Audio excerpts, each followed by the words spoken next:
Let's talk about events in the future.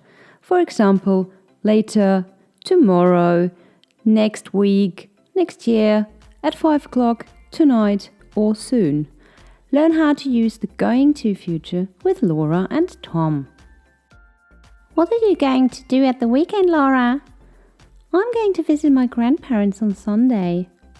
Here, Laura and Tom are talking about Laura's plans for the weekend. Let's look at another example. What is your brother going to do tonight? He's going to help me with my homework. Here, Tom and Laura are talking about Laura's brother's plans for later in the day. But we can also use the going to future for something else. Look at that dark cloud over there. Oh no, it's going to rain. In this example, the dark cloud shows Laura and Tom that it is going to rain. The cloud is the sign that something is going to happen very soon.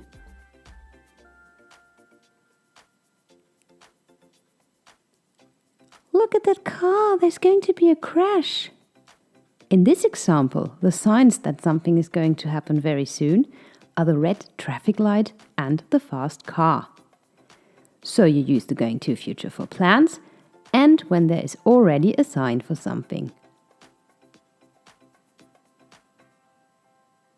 Now do you remember what the going to future looks like? Which auxiliary verb do we use first? And what form of the verb comes after going to? Let's see. To be, in infinitive after going to. I am going to walk. You are going to take the bus. He, she, it is going to cycle.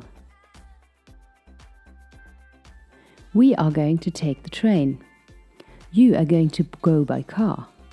They are going to stay at home.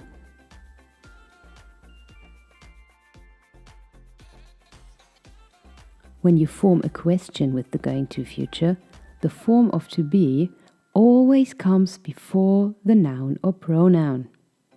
For example, are you going to walk? Yes, I am. Is he going to run? No, he isn't. How are they going to get home?